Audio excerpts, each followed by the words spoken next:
Gente, vamos tentar aqui chamar o nosso colega para participar da live. Eu realmente não sei o que está acontecendo, porque normalmente aparece a função de convidar aqui. Eu dei uma pesquisada no Google, que o Google é nosso companheiro de fé, e não achei a informação de como ativar isso. Mas de qualquer forma, a gente vai tentar aqui e uma hora vai dar certo, tá bom? A gente vai ter essa conversa hoje, pessoal. Muito importante isso. Vamos lá, convidar.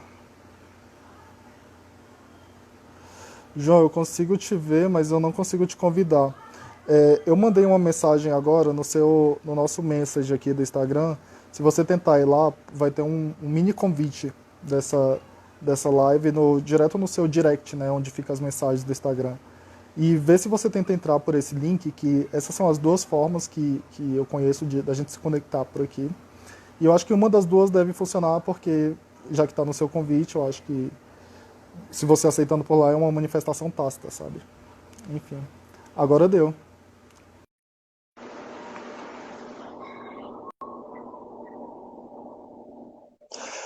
Pois é, pessoal, antes da gente começar a conversar com o João Paulo Capobianco, a gente tem que dar umas notícias, umas não tão felizes, outras mais felizes. Opa, boa noite, boa tarde, né, ainda? Opa! Pois é, incrível. Não sei o que aconteceu aqui, agora deu então, né? Eu tava. É, então, enfim, pessoal, a gente com essas lives de hoje em dia, com essas comunicações digitais, a gente tem esses problemas, é comum. Então, às vezes, até é divertido ver como a coisa acontece. Mas hoje eu tenho que começar, eu já tinha avisado isso pro Incrível. João. Eu queria primeiro agradecer por você estar aqui conosco. Travou?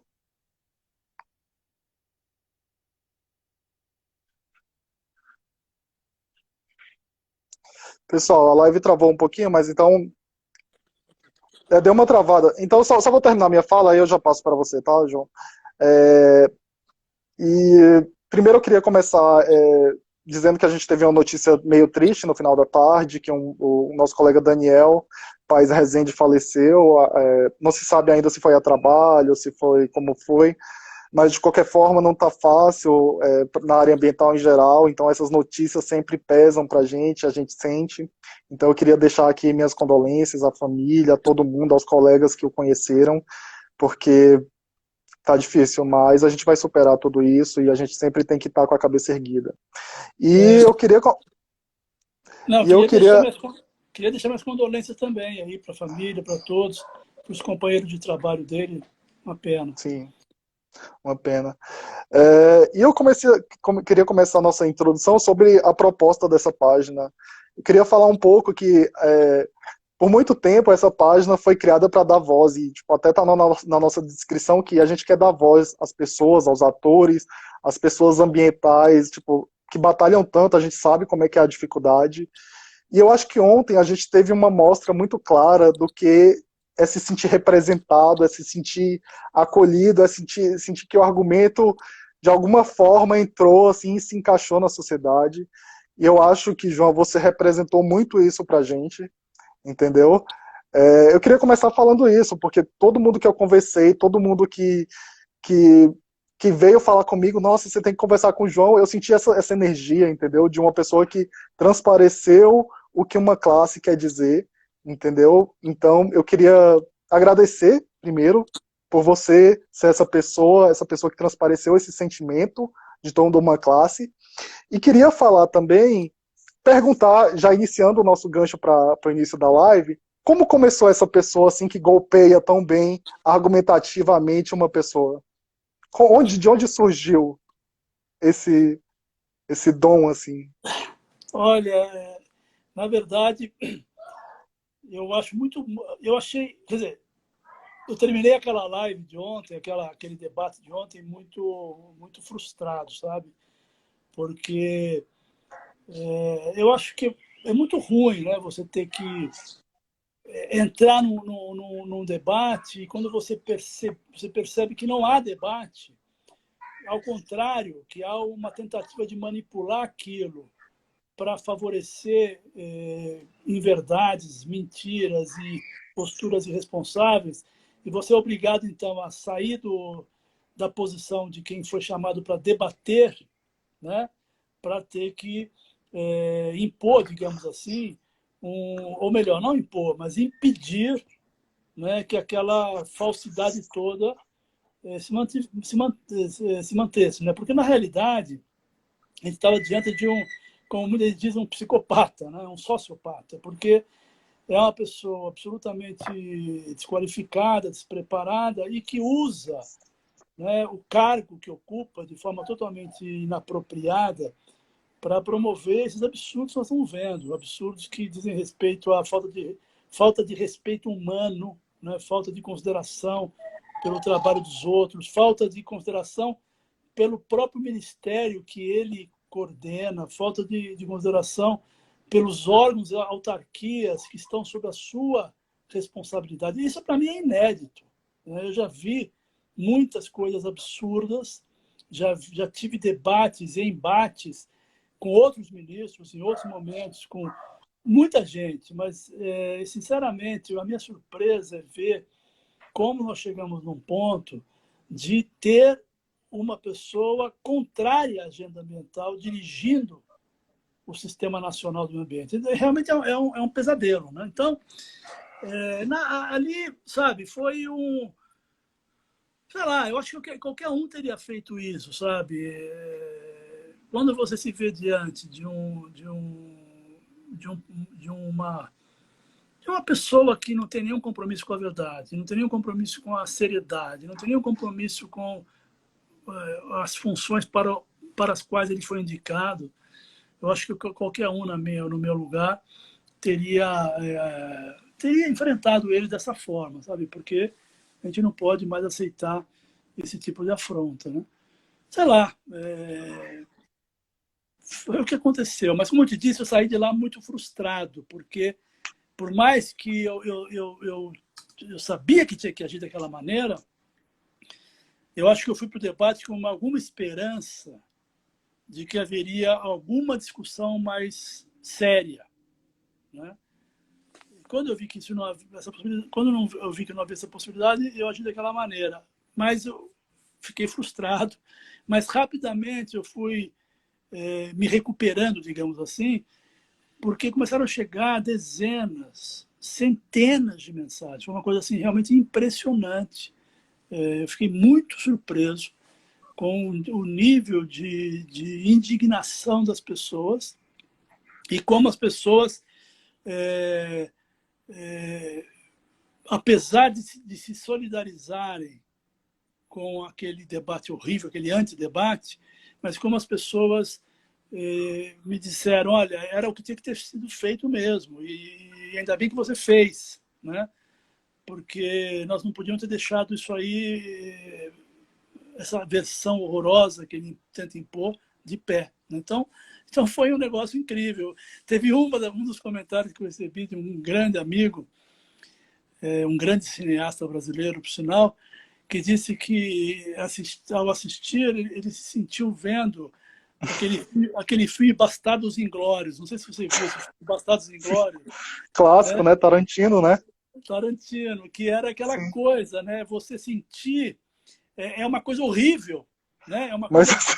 Mas você se sente, sabe, como que vingando, sabe? E se sente que a sua mensagem está chegando, que ele está sendo obrigado a ouvir aquilo que ele não queria ouvir, né? Muito louco. Sim. É muito louco. Só quem assistiu esse filme, quem vê convive, né, com essa toda a sensação de tensão assim e se envolve, vai entender na sua plenitude, mas eu acho que os colegas da área ambiental com certeza entendem. Mas eu volto de novo à pergunta inicial, que é quando iniciou em você esse desejo, assim, essa capacidade argumentativa, porque no meu núcleo social, e tipo, sempre assim, eu não sou de uma família muito rica, mas eu sou considerado o cara que, tipo, sempre tem um porquê, sempre tem que ser argumentativamente bem encaixado as coisas. Então, para eles, eu sou muito combativo argumentativamente. Mas aí, só que nesse meio social que a gente está, eu nunca tinha visto uma pessoa tão boa argumentativamente, assim, que nem você. Então, eu queria perguntar quando começou, assim, na sua infância, como é que você começou a contestar tudo e responder, assim, com uma resposta bem dada? Cara, eu não sei dizer, mas o fato é que eu sou de uma família de 7 irmãos e irmãs, né? São Hum, 3 irmãos e 3 irmãs. Eu sou o sétimo, eu sou o caçula, né? E é uma família italiana, misturada com português, com brasileiro, na verdade. Minha mãe é de origem brasileira, digamos assim, né? Toda a família dela. Meu pai é que de origem italiana. E lá na minha casa, cara, era tudo muito.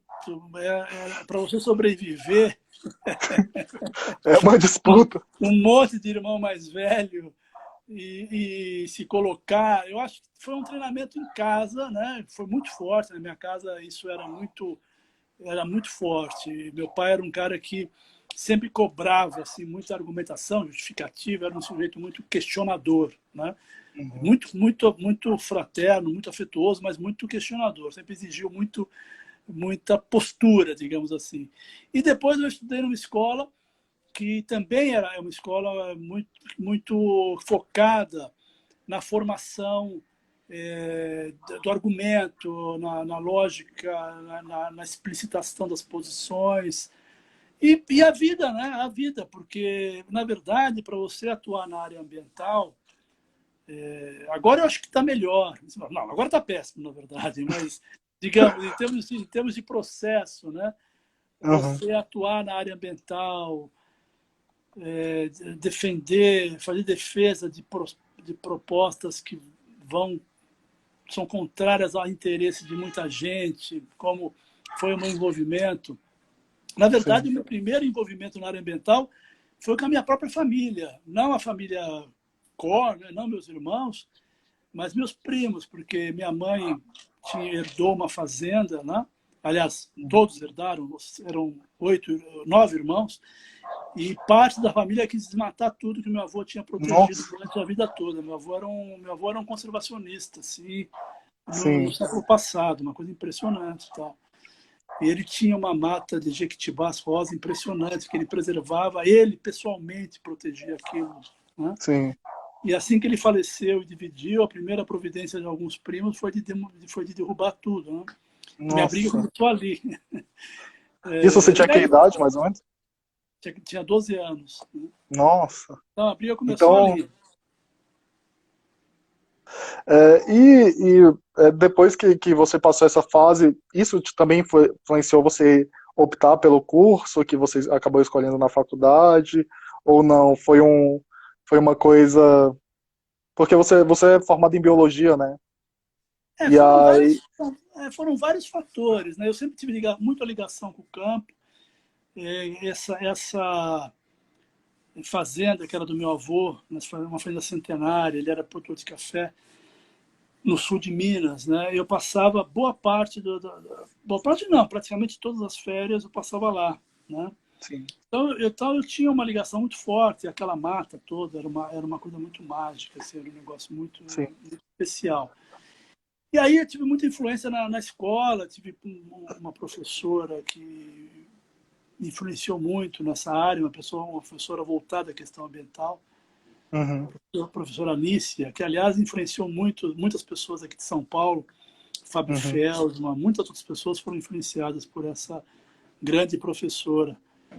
que tinha uma ligação fortíssima com a questão ambiental. Então foi um processo de vários elementos. Meu avô, a minha infância, essa minha professora, sei lá.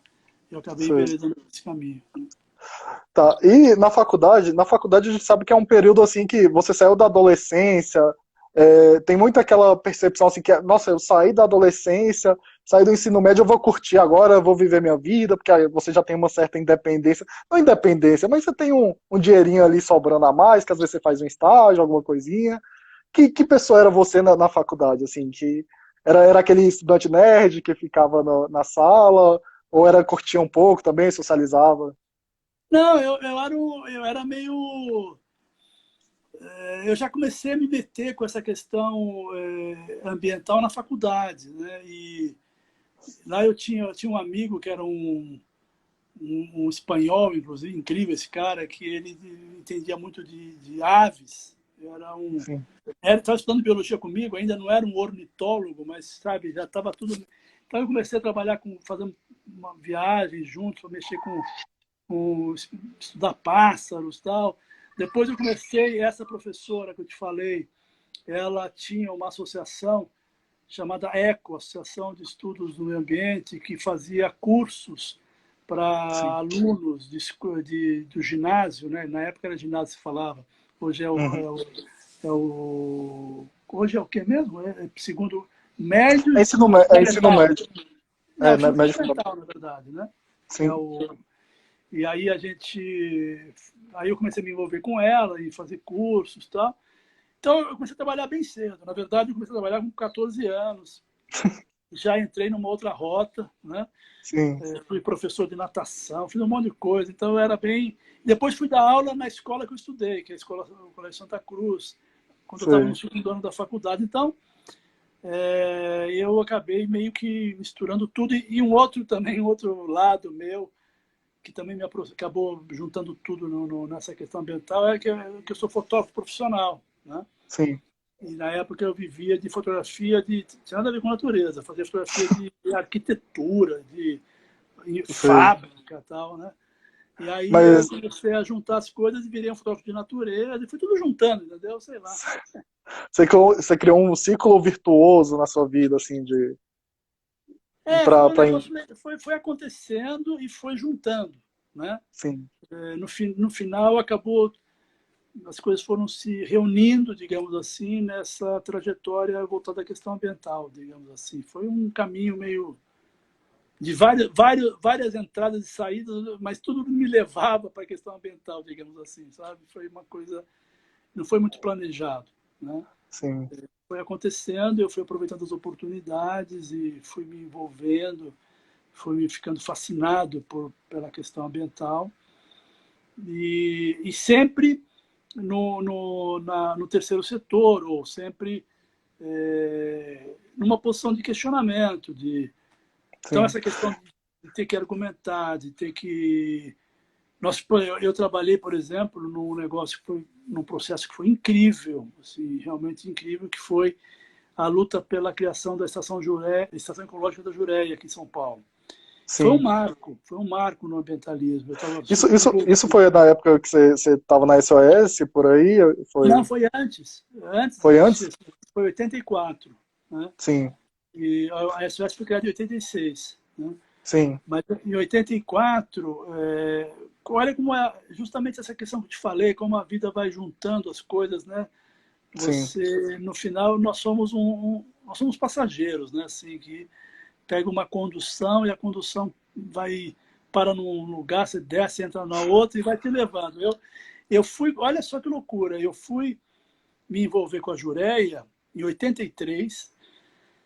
Como eu te falei, eu era fotógrafo. Eu trabalhava com fotografia técnica. Eu era um fotógrafo técnico, né? Assim, então eu fazia muita fotografia de processos industriais, eu fazia audiovisual, sabe aquela coisa de juntar slide com música e locução para a empresa, imagina? É outro caminho, né? E aí um dia um amigo meu, muito querido, que é um artista plástico, que aliás esse quadro que está atrás de mim aqui é dele, ó. Que é o Nossa, depois me apresenta. Não, é um cara incrível. Meio surrealista, né? É um cara incrível. Assim. Tem outros assim, é um cara incrível. Aqui, tá vendo? Isso aqui é um mangue. Nossa. Né? Nossa. E esse cara, esse Rubens Matucci, muito querido, ele assinou um contrato com uma editora para fazer livros infantis. Ele é aquarelista, pinta óleo, um cara de um dom incrível para arte. E aí ele falou comigo que ele precisava de umas fotos, né, de ambientes específicos, assim, da Mata Atlântica, no caso, que era esse que ele ia fazer na primeira vez dele, logo em seguida, e me perguntou se eu não podia ir com ele num lugar fotografar e para depois ele usar as fotos no trabalho. Aí eu falei, vou, onde você quer ir? Ele falou, quero ir num lugar chamado Jureia, já ouviu falar? Eu falei, não, nunca ouvi falar. Eu falei, aqui perto de São Paulo. Eu achei até estranho. Eu falei, pô, mas Jureia, perto de São Paulo, eu conheço o litoral todo, nunca vi nada preservado, assim, tão preservado. Ele falou, não, disse que é a Amazônia Paulista. Eu falei, nossa. Aí eu pretencioso, né? Aí foi muito louco, porque ele falou, olha, inclusive, a pessoa que vai levar a gente lá é uma pessoa que conhece muito o meio ambiente. Eu não sei se você conhece, Mas é a professora Nícia Magalhães, que tinha sido minha professora. Olha Nossa, como a vida é maluca, né? E aí eu caramba. fui para lá com ele e com a Nícia, né? E fotografei e fiquei tão fascinado com aquilo tudo que me mudou a minha carreira. Eu fui saindo da fotografia técnica para entrar na fotografia de meio ambiente, né? E lá que eu Sim, descobri que a Jureia estava em risco. Ia ser totalmente, ela era uma estação ecológica que sim, ia caducar o decreto, ela ia voltar para os antigos proprietários e tinha sim. já um loteamento aprovado lá, entendeu? Aí me Nossa. envolvi nesse negócio e aí começou a história toda. Né? Mas E aquele. conseguimos criar essa ecológica. Né? Foi uma guerra, mas conseguimos Mas deu criar. certo. Deu certo. Nossa, aquele papo, quando eu conversei com o nosso primeiro convidado, o Cláudio Maretti, ele falou exatamente isso, que a gente precisa voltar pro ambientalismo de bairro, para conversar com as pessoas, de fato, né, conversar com quem está fazendo o ambientalismo ali na cidade, localmente, porque são essas pessoas que estão comunicando diretamente com a sociedade, né, Pode o que crer. está acontecendo. Então, eu acho que você já começou ali naquele calor, né, no ambiente gostoso, no ambiente fértil, que é a luta ambiental, a proteção e tudo mais, por mais que seja é, desafiador, né, porque é um tanto desafiador, você está lutando, e se você. É uma questão quase de vida ou morte, né? E isso, Pode ser. querendo ou não, tipo, te emociona, mas também é aquilo que te faz correr atrás, influenciar as pessoas do seu bairro, da sua rua, da sua cidade. E realmente é um parabéns por você ter começado em uma área tão vantajosa, né? Porque às vezes muitos colegas também já caíram na Amazônia de cara, tomando tiro, bala e tudo, e conhecendo o que era a área ambiental. Não, sem dúvida, sem dúvida. Lá foi meu barco, eu sofri algumas ameaças, tal, mas não se compara, realmente não se compara com o trabalho aí, pô, das equipes do IBAMA e do Chico Mendes, que enfrentam uma situação absolutamente terrível, né? Assim, dificílima, não se compara. Realmente, nesse sentido, eu fui privilegiado mesmo. Sim. É, e como começou seu envolvimento político depois dessa, dessa sua empreitada assim nesse ambientalismo ecológico que você lutou pela preservação e você conseguiu? Porque a gente conversou aqui também com o Vigold, e ele fez o dia da Araucária e tal. E, cara, eu achei muito engraçado, porque eu conversei com ele por causa desse dia, né? Porque a gente faz a marcação de dias, assim, e eu olhei assim, nossa, que ferramenta super interessante para marcar uma coisa para a história, porque naquele dia você vai conversar com uma pessoa, sabe, sobre isso. E, nossa, eu achei genial, assim, eu achei a experiência, tudo genial. Não, o Vigor é um cara. Você só falou de feras, né? O Vigor, o Maretti, são pessoas incríveis. O Vigor é meu companheiro de trabalho desde sempre. Trabalhamos juntos muito, continuamos trabalhando juntos. Agora mesmo, há 2 semanas atrás, nós estávamos, as nossas duas famílias, a dele, ele, a Miriam, e a minha família, eu, a minha mulher, a Luciana, e mais nossos filhos, plantando lá um bosque de árvores, de plantas nativas, né? Um bosque de Heidelberg, que é uma Uhum. parceria que a Premave do Vigor tem com uma cidade alemã, e eles apoiam produção de mudas e plantio e formação de bosques, né? Em vários lugares Sim, do Brasil. Nós estávamos plantando uma semana passada, 2 semanas atrás, olha só. O Vigor estava lá em casa, dormindo lá em casa com a gente. É incrível. sim. Uma pessoa maravilhosa. Incrível. E aí eu retorno a nosso contexto, assim, como começou, assim, o seu envolvimento tipo, agora eu vou sair do terceiro setor e vou iniciar uma vida mais pública, de assumir cargos em órgãos públicos e tudo mais. Porque Olha, você eu passou, assim, não. Não, desculpa, diga. você teve um longo percurso, assim, sabe, uma história, Então, na realidade, eu nunca planejei ocupar nenhum cargo público. Né? Eu tinha uma visão errada, né?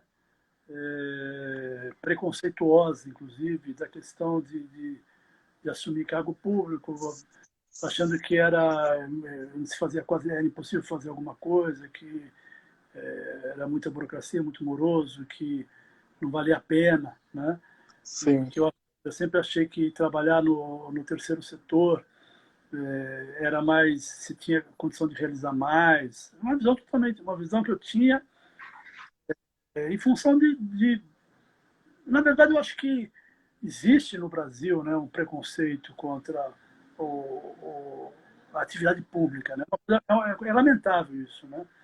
Existe um preconceito contra a política, existe um preconceito contra o exercício da função pública, essa coisa de que funcionário público não trabalha, não faz nada. Sabe? Uma visão terrível que existe no Brasil. E, infelizmente, claro que eu conhecia muita gente séria no governo, tal, mas eu não tinha vontade de entrar para o governo, porque eu Sim. precisava atuar. Então, eu participei, então, da criação da Associação de Defesa da Juré, que foi super bem sucedida. Depois, participei da criação e dirigi a Fundação SOS Mata Atlântica, que foi uma organização super bem sucedida até hoje, é uma grande organização.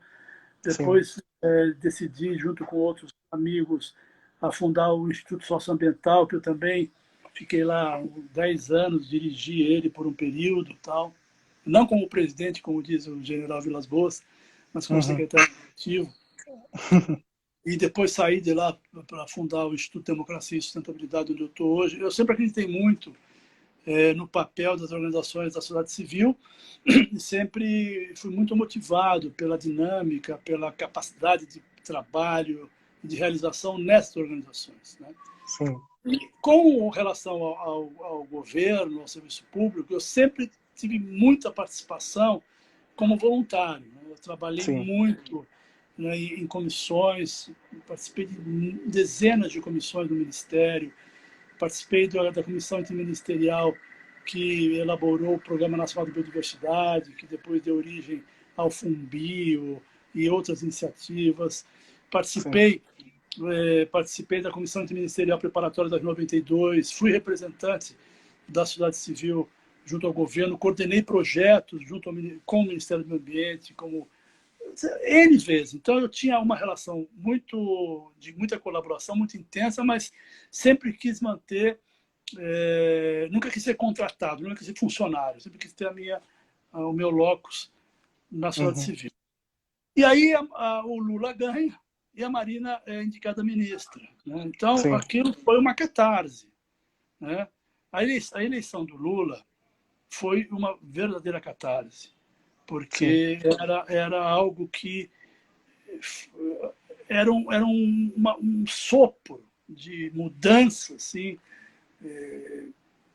Todo mundo ficou eletrizado com aquilo, todos, eu também, né? E quando o Lula indicou a Marina, porra, isso aí foi uma bomba, assim, sabe? Porra, nós vamos ter um Lula na presidência e uma Marina no ministério, né? Aí eu fui convidado para ir, reagir no início em função parte desse preconceito e parte porque também eu não queria desorganizar a vida da minha família, tal. Enfim, então Sim. ficou difícil essa decisão, mas no final acabei decidindo ir para o governo, preocupado, né, em não conseguir realizar as coisas, mas descobri ali que a capacidade de realização, quando você tem vontade política, tem energia, tem conhecimento e sabe, né, trabalhar com a equipe que está lá, né, cara, a capacidade de realização é monumental. É monumental. Eu acho que, Sim.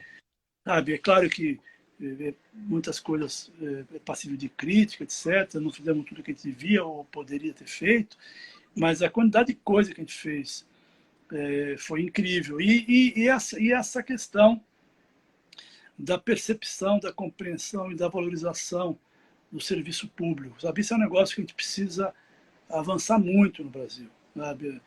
Esse sujeito que está lá agora, com quem eu tive o desprazer de debater ontem, esse sujeito não tem ideia do patrimônio que tem ali, de patrimônio de recursos humanos, de intelectual, de força de trabalho que está lá. Ele não tem a menor ideia, né?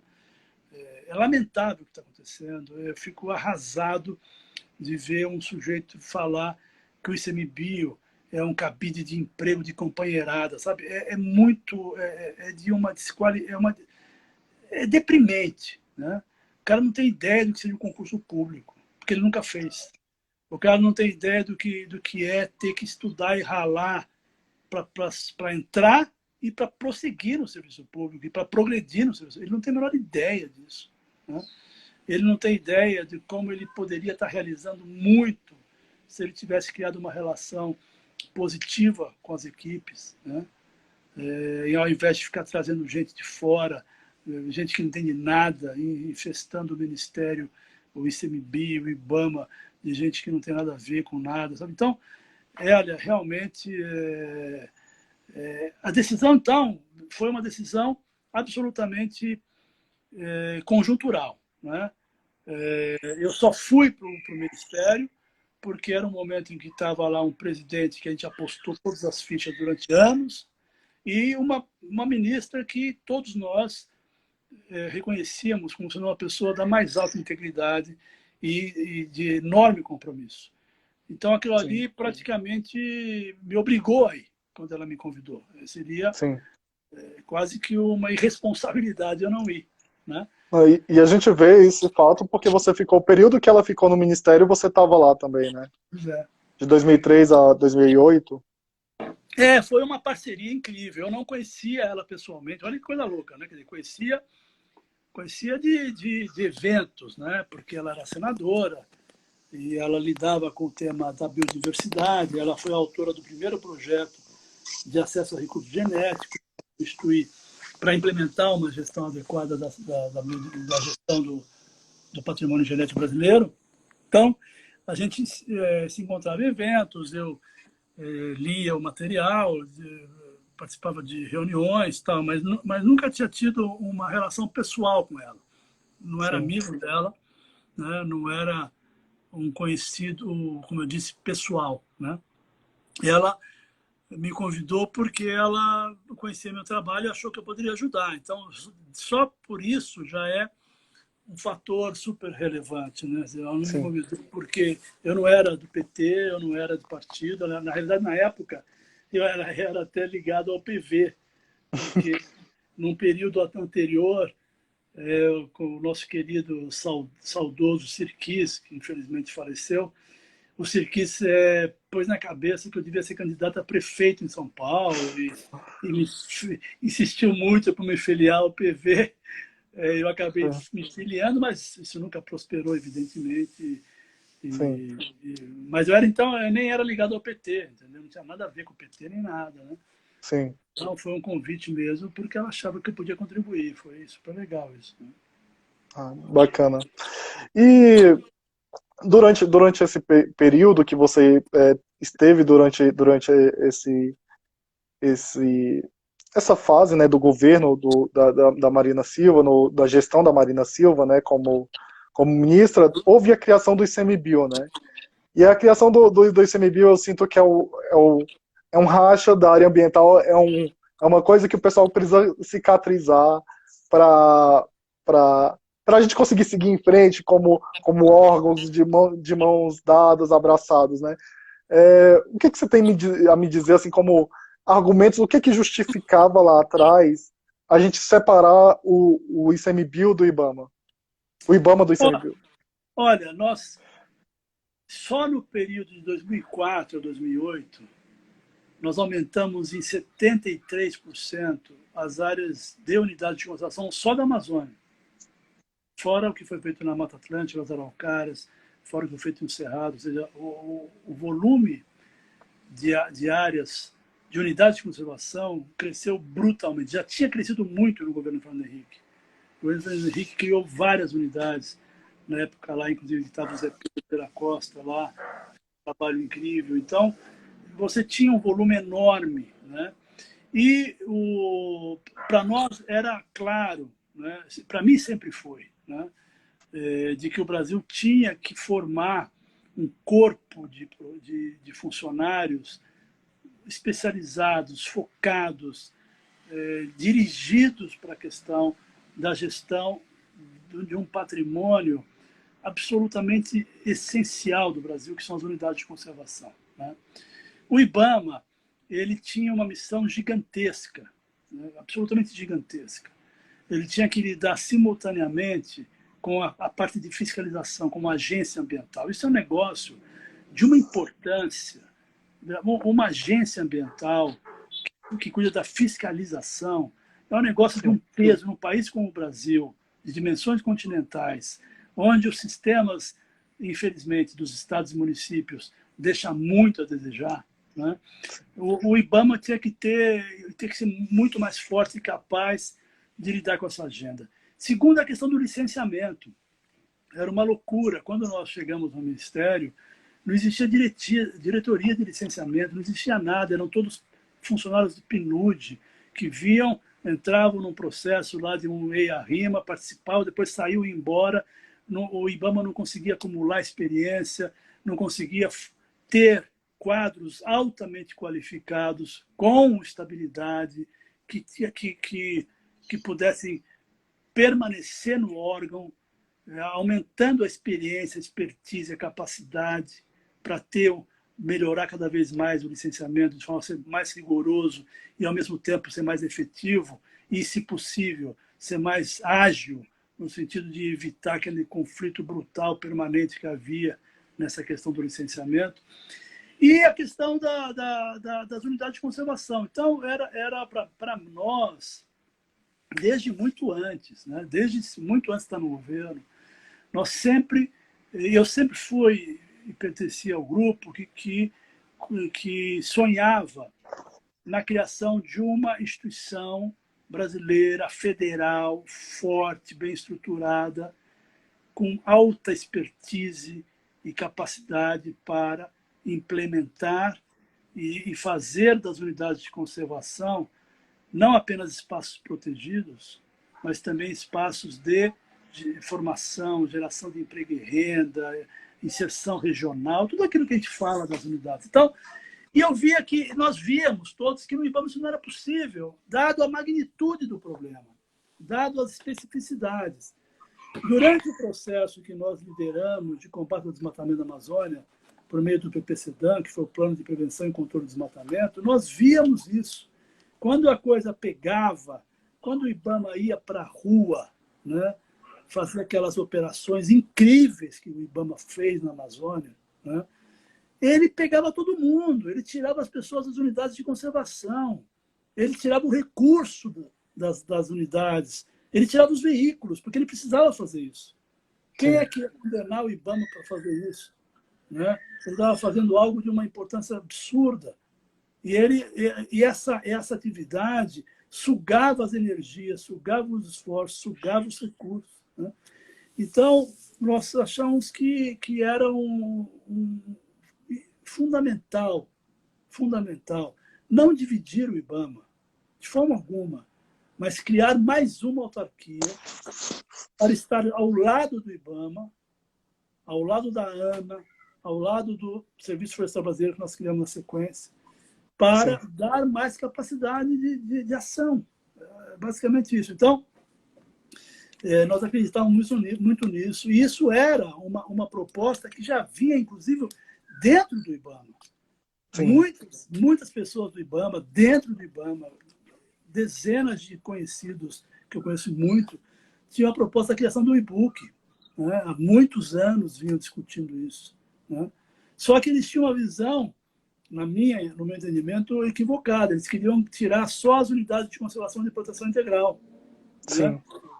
O que eu achava um equívoco, porque a grande novidade, o grande diferencial do Brasil é justamente essa composição de proteção integral com as unidades de uso sustentável, as unidades extrativistas, as unidades de desenvolvimento sustentável, mesmo as FLONAS, né? São áreas onde você pode explorar a relação entre as comunidades tradicionais da natureza, que é uma coisa belíssima no Brasil, uma coisa que pouquíssimos países têm esse privilégio, né?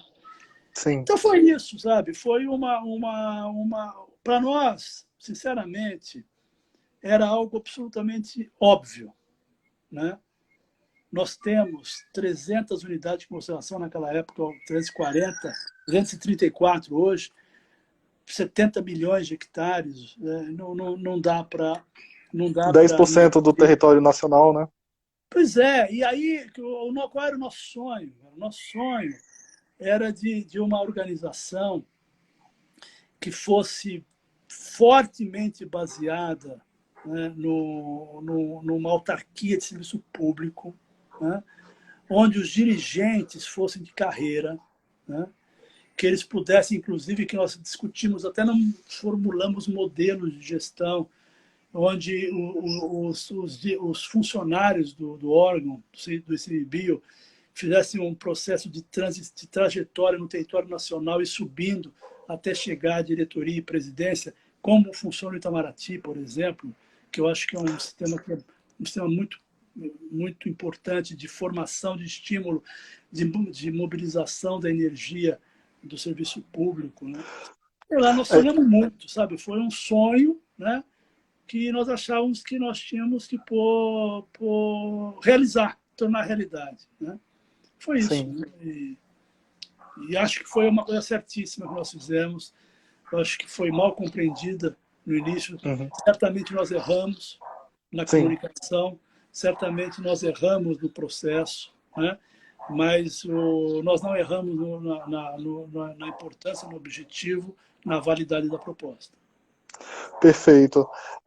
Agora que você falou, essa questão tem dois pontos aí que eu acho muito relevantes e de vez em quando, quando eu penso assim na estrutura do IBAMA, do ICMBio, é que nos estados, um batalhão de polícia, ele tem a polícia ambiental.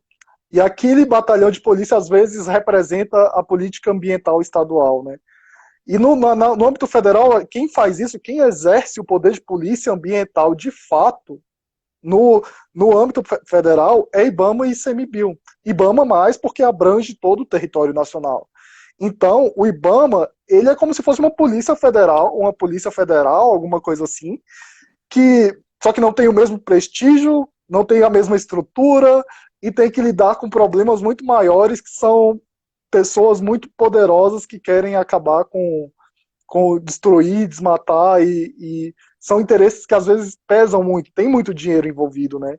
Então, pensando nisso, eu mais ou menos vejo como essa estrutura, a questão do IBAMA, e o pensamento, né, do ICMBio e IBAMA. É interessante que você menciona as unidades de conservação.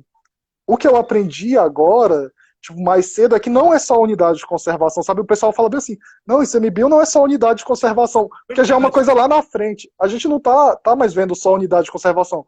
O pessoal agora vê como você já estudou a questão da educação ambiental, né?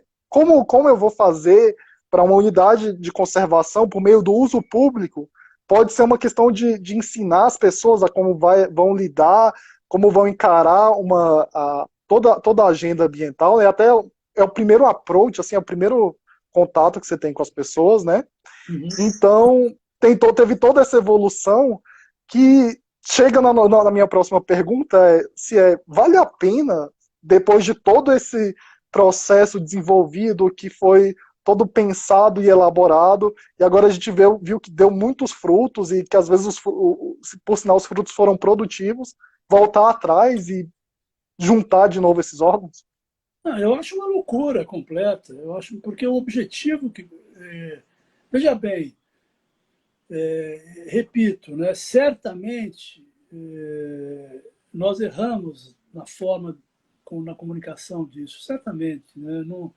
Nós estávamos com uma proposta que eu defendo ela, acho ela correta, mas nós tínhamos ali um objetivo claro. O nosso objetivo claro era fortalecer a gestão federal ambiental. Era aumentar a capacidade, era criar um grupo de profissionais altamente especializados, sabe? Um grupo que fizesse inveja ao serviço de parques dos Estados Unidos, sabe? Assim, sabe, porque nós temos, como eu falei, o diferencial das populações tradicionais, nós temos o diferencial da questão socioambiental, né? Nós temos uma riqueza... Sabe, para nós esse era o caminho. Essa proposta agora que esse senhor coloca na mesa não tem nada de... não tem esse objetivo. Não tem como justificativa aprimorar. A justificativa é reduzir custo, né? Cara, nós temos que aumentar muito o nosso investimento. O patrimônio ambiental brasileiro é o passaporte para o futuro. Essa é a nossa vantagem comparativa, né? Infelizmente, quem está lá agora tem uma visão totalmente equivocada, uma visão de que o que é bom é gado, soja e não sei mais o quê, né? Então, juntar o IBAMA com o ICMBio é uma tragédia. É voltar para uma situação onde não há condição de ser eficiente, né? Nós temos que lutar muito para impedir isso, né?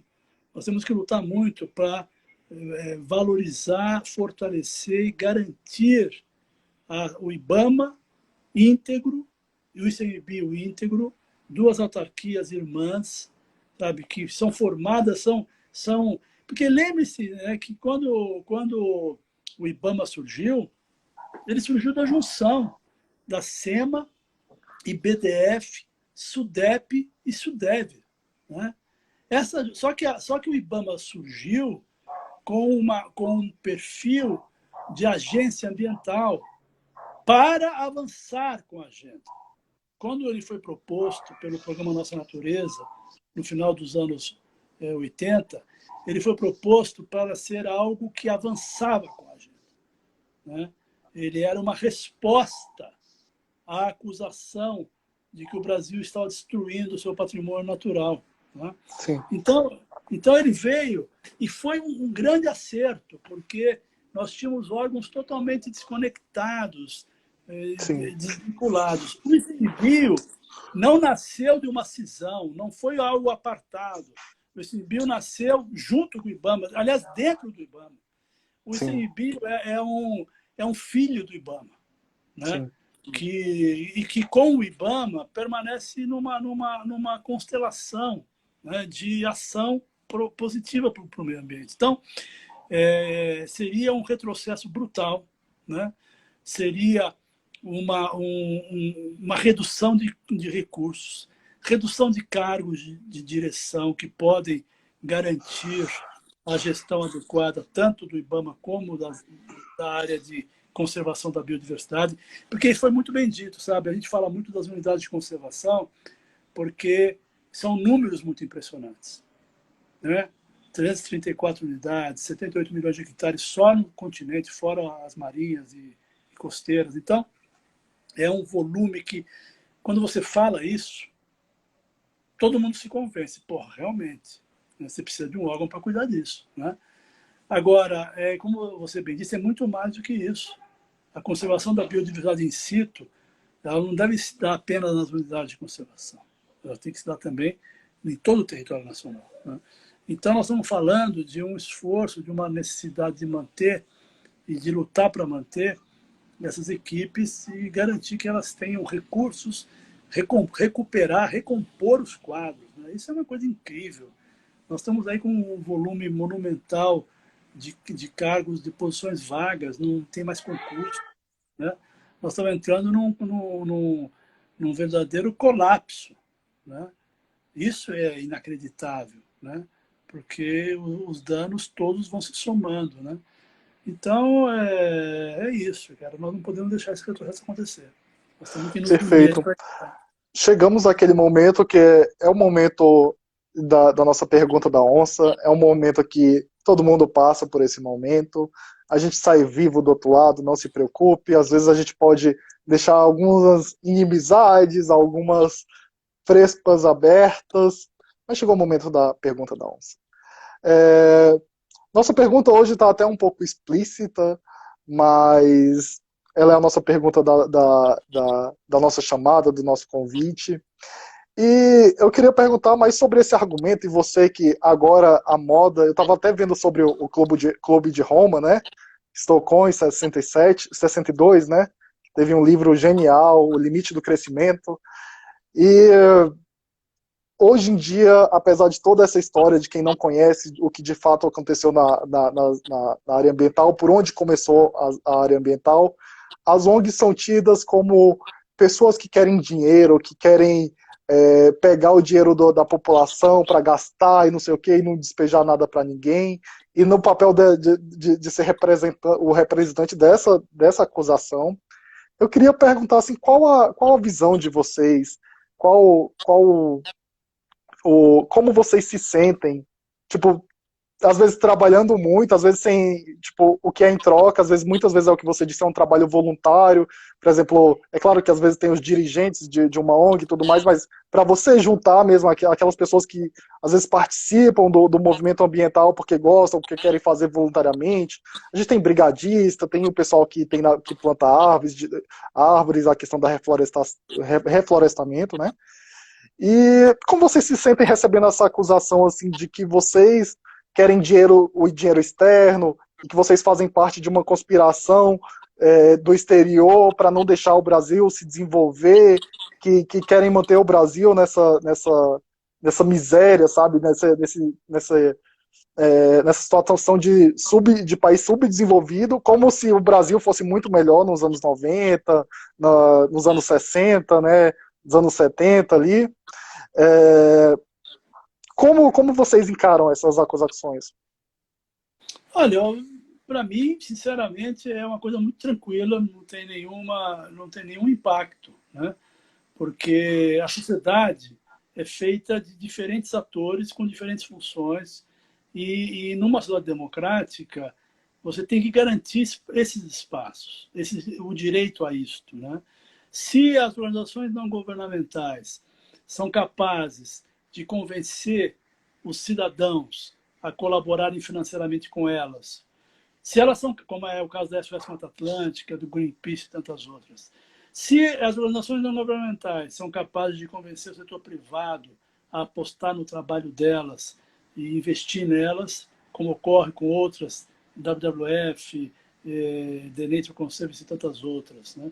Se as organizações não governamentais são competentes e capazes de convencer governos internacionais, outros países, de fundos para o meio ambiente, de investir nessas organizações, elas estão fazendo o seu papel. Então, isto faz parte da dinâmica da sociedade, né? Nós não temos apenas o setor público, né, e o setor privado empresarial. Nós temos o setor não governamental, que é absolutamente legítimo para fazer o seu trabalho e deve ser acompanhado e monitorado pelos resultados que apresenta, né?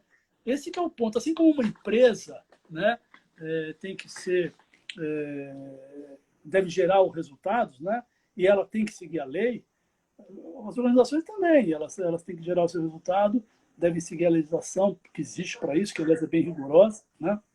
E, no caso de recurso público, todo o recurso público que vai para organizações desse tipo passa por edital, passa por processos de análise dentro da lei. Não existe a hipótese, né, de você transferir recursos para qualquer organização, qualquer empresa fora da lei. Se você fez isso, você é processado e preso. Aliás, até existe essa possibilidade, sim, né? Olha a Lava Jato aí, né, que andou fazendo esse tipo de coisa, né? Não tem ONG lá na Lava Jato, né? Porque na Lava Jato lá são empresas. Mas o que eu acho importante é que aliás, foi uma coisa que eu disse ontem no debate, né? Quando ele fala vocês, eu perguntei, vocês quem? A quem você está se referindo, né? Porque se você tiver alguma organização ou alguma pessoa que esteja fazendo algo incorreto, como ele, né, que está processado, está tendo investigação por enriquecimento ilícito, etc. E tudo bem, eu acho que tem que haver mesmo uma investigação, uma verificação, e se errar tem que ser punido em qualquer campo, público, privado, terceiro setor. né? Então, é o que eu coloquei. Para mim, não me atinge em nada, né? Eu acredito que as organizações não governamentais, as ONGs, têm tido um papel essencial no Brasil. Eu tive a honra de poder participar de uma organização cujo trabalho junto aos povos indígenas e populações tradicionais é amplamente reconhecido, amplamente valorizado, dentro e fora do Brasil, que é o ISA, né? Tive a oportunidade de dirigir, participar da fundação e dirigir a SOS Mata Atlântica, que é uma organização admirada por todos, por toda a sociedade, né? Só não é admirada, nem ela, nem o ISA, por aqueles que pensam que os outros fazem o que eles fazem, né? É aquela velha história, sabe? Quando a pessoa é desonesta, né, ela acha que todo mundo é desonesto, né? Quando a pessoa é corrupta, ela acha que todo mundo é corrupto. Ela acha que todo mundo está levando, menos ela, né? É aquela história, né? Então infelizmente, é isso que eu vejo, não me afeta em nada, vamos seguir nosso trabalho. As organizações estão muito bem. Aliás, as organizações hoje no Brasil estão melhores que antes, porque essa aberração de perseguição que elas estão sofrendo criou uma solidariedade muito grande. As organizações têm recebido muito apoio da sociedade, né? Cresceu o número de filiações, cresceram os... Então, já que você começou a iniciar a falar das organizações, nosso horário já tá chegando. Eu nesse momento, eu pergunto normalmente duas coisas, são os seus agradecimentos finais e quem você indicaria para ministro. Mas eu já vou fazer minha despedida e vou deixar você com o tempo restante para você descrever-nos aí, ó, da melhor forma, os seus agradecimentos e quem você indicaria. Então, eu queria agradecer por você ter aceitado participar dessa live. Foi uma pessoa que deu voz a toda uma classe, a todo um grupo de pessoas que sofrem diariamente. Acho que foi muito importante ter esse diálogo, a gente conhecer a sua história, quem você é, por tudo que você passou, entendeu? E, pessoal, a gente sempre está aqui, amanhã essa live vai estar no YouTube, e agora eu deixo com você os agradecimentos finais. Eu agradeço já a todo mundo por estar aqui. Bom, eu que agradeço, foi muito legal estar aqui com vocês. Fico feliz de poder trazer algum conforto, digamos assim, para as equipes que estão hoje sofrendo um assédio moral inacreditável, né? Eu jamais imaginei ver, né, ou assistir a uma cena tão deprimente como essa de descaracterização, desvalorização, de jogar para baixo, né, a ação do governo federal, que sempre foi importantíssima e vai continuar sendo importantíssima. Essa aberração vai passar, né, e nós vamos sair mais fortes do que nós entramos. É um momento de unidade, é um momento de estarmos juntos, é um momento de reafirmarmos a necessidade inadiável de proteger a biodiversidade brasileira, de proteger a natureza, de valorizar a nossa sociodiversidade. Nós temos que reafirmar isso todos os dias. E, repito, não vai ser esse pesadelo pelo qual nós estamos passando que vai nos impedir de continuar sonhando e trabalhando para que isso prossiga, né? Eu, no momento, falando francamente, não há ninguém que eu possa desejar ou recomendar para ocupar um cargo tão importante num governo tão desqualificado. Seria quase que um gesto de sadismo meu indicar alguém para ocupar. Primeiro, nós temos que indicar alguém para ser presidente da República, né? E aí nós temos que indicar, aí sim, num governo que volte a ser democrático, que volte a valorizar os princípios da República, que volte a valorizar a nossa incrível democracia, a nossa vibrante biodiversidade, né? Aí nós vamos poder voltar aqui, aí eu me comprometo a sugerir um bom nome para o Ministério do Meio Ambiente. Obrigado, Olha, Capobianco. eu só queria dizer